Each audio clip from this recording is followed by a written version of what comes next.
салом дӯстдорони футбол ва мухлисони гиромӣ. Имрӯз мо бо хабарҳои гарм аз ҷаҳони футбол гап мезанем. Дар сарлавҳа кӯтоҳ дар бораи Манчестер Юнайтед сухан мекунем. Баъдан мегузарем ба хабарҳои асосӣ. мураббии португалӣ Рубен Аморим, ки бо муваффақият Спортингро роҳбарӣ мекард, барои як визифи нав дар карьераи худ омода аст. ҳоло ӯ ба сар яке аз маъруфтарин клубҳои ҷаҳон Манчестер Юнайтед меояд. клуби англисӣ розӣ шуд, ки барои таъмини гузариши Аморим ба Спортинг 10 миллион пардохт кунад. ин маблағ дар шартномаи ӯ пешбинӣ шуда буд ва акнун Португалия омода аст саҳми худро дар рушди шайтонҳои сурх гузорад. ба ёд меорем, ки дирӯз роҳбарияти МЮ тасмим гирифт, ки бо Эрик тен Хаг хайрухуш кунад ва Руд ван Нистерлой муваққатан ба вазифаи мураббӣ таъин шуд. акнун бо омадани Аморим клуб умедвор аст, ки ба мавҷи нави муваффақиятҳо ва дастовардҳо ноил гардад. агар ба шумо ҷолиб бошад, ки аз рӯйдодҳои ҷаҳони футбол бохабар шавед ва хабарҳои тозаро дастрас кунед, шуморо даъват мекунам, ки ба канали телеграми мо ҳамроҳ шавед. дар он ҷо мо на танҳо трансферҳо, балки бисёр лаҳзаҳои шавқовари ҳаёти клубҳои футбол ва ситораҳои онҳоро муҳокима мекунем. ссилкаи телеграм канал дар описанияи ин видео фаромӯш накунед. акнун дар ягон ҷо ба ҳазур шунед, мо бошем сар мекунем. аз ҳамаи дастаҳои Англия, ки ба унвони чемпионӣ даъво намекунанд, Тоттенхем бештар аз ҳама майл дорад, ки ба шаҳриён монеа эҷод кунад. дар 6 бозии охирини рӯ барои онҳо тавозун маҳз ба нафи мурғон аст. Ангелос Постекоглу низ ба ин тамоил ҳиссаи худро гузоштааст ва бозам умедвор аст, ки фаворитро боз дорад. Манчестер Сити дар мусобиқаҳои дохилӣ то ҳол бозии хуб нишон намедиҳад. бо онҳо метавон ва лозим аст, ки барои пирӯзӣ бозӣ кард. аз шумо дӯстон метавонед тамошои рақобат ва дигар бозиҳои Кубоки Англияро бо 1x ҷолибтар гардонед. ин ширкат чандин сари сол мешавад, ки кору фаъолият дорад ва беҳтарин шароитҳоро фароҳам меорад. танҳо дар мо ва танҳо барои шумо мо промо тайёр кардем бо номи AMG 0777, ки шумо метавонед дар вақти регистратсия кардан дар аввалин пардохти худ то ҳаҷми 8000 сомонӣ бонус ба даст доред. ссилкаи зарурӣ дар комментарияи ин видео. дар ҷони футболӣ боз як бори дигар эҳсосоти қавӣ бархестанд баъд аз маросими супоридани туби тиллоӣ. ин дафъа сабаби баҳсҳои интихоботи ғолиб буд, ки нимҳимоятгари Манчестер Сити Родри шуд.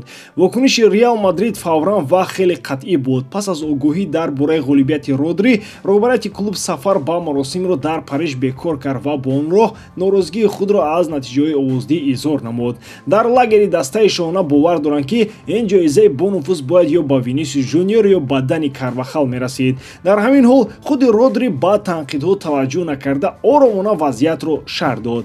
ин тасмими клуби онҳост. онҳо бо сабабҳои худ нахостанд дар ин ҷо бошанд. ман инро қабул мекунам.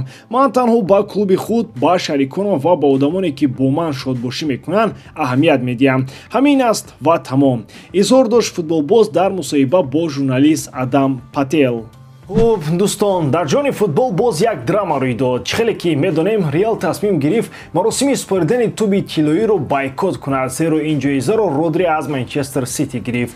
мадридиён равшан норозӣ ҳастанд ва фикр мекунанд, ки ин ҷоиза бояд ба касе аз футболбозони онҳо Винисиус ё ин ки Карвахал мерасид. ин медонед мисли он аст, ки шумо ба як ресторан омадед ва дӯсти шумо дар озмуни караоке пирӯз шуд ва шумо мегӯед: не, ин ноодилона аст, ҷураи ман аз ҷураи ту дида беҳтар суруд хон. дар ҳамин ҳол Родри дар саҳна бо трофей истода фикр мекунад: хуб, на ба ҳама сароидани суруди ман писанд меояд. ба ин гап чӣ гуфтаниям дӯстон? Родри оромона танқидҳоро қабул мекунад ва ҳамоно аз дастгирии ҳамдастҳо ва мухлисон лаззат мебарад. дар охир, дар футбол мисли дар ҳаёт на ҳама қарорҳоро метавон писанд кард. муҳимаш он аст, ки ба худ ва принсипҳои худ содиқ боқӣ монед.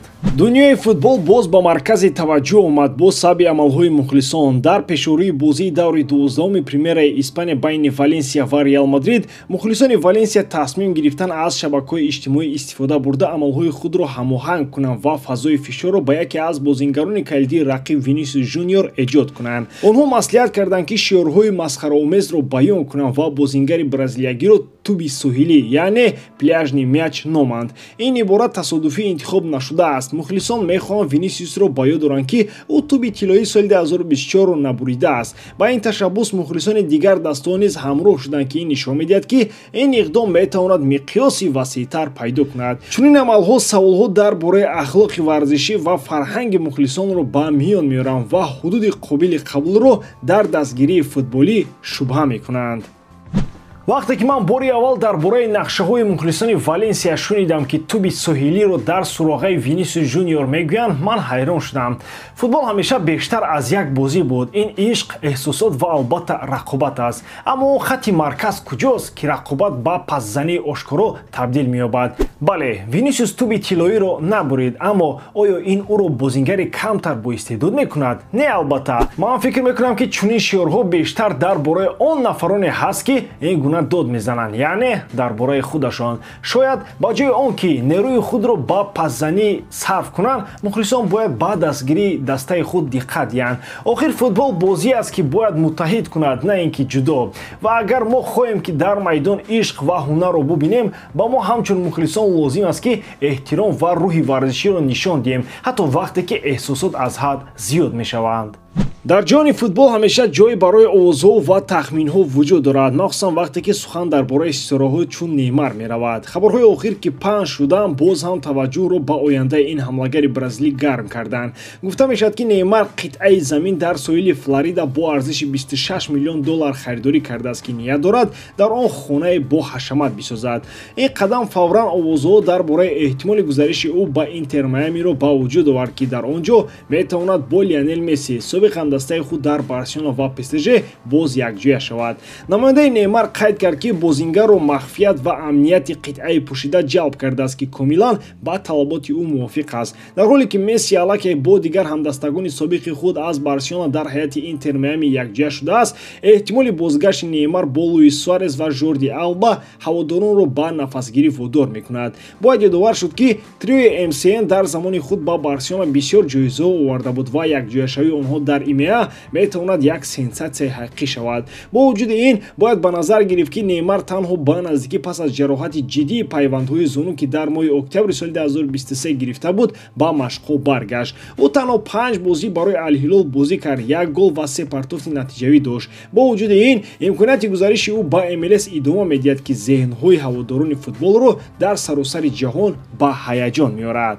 Хуб, дӯстони азиз, биёед дар бораи Неймар ва эҳтимоли гузариши ӯ ба Интер Майами суҳбат кунем. Ростӣ, хабар дар бораи харидории қитъаи замин дар соҳили Флорида бо арзиши $26 миллион ин на танҳо сармоягузорӣ ба амволи ғайримаъқул аст, балки мисли барқ дар осмони соф дар ҷаҳони футбол аст. ё ҳадди ақал ишора бар он ки чизе дар ҳоли омодашавӣ аст. Тасаввур кунед, Неймар, Месси, Суарес, триои МСН боз ҳам дар майдон. Мо ҳама ёд дорем, ки чӣ қадар шодӣ ба Барселона оварда буданд ва акнун шояд онҳо боз якҷоя мешаванд, вале ин дафъа дар офтоби Майами.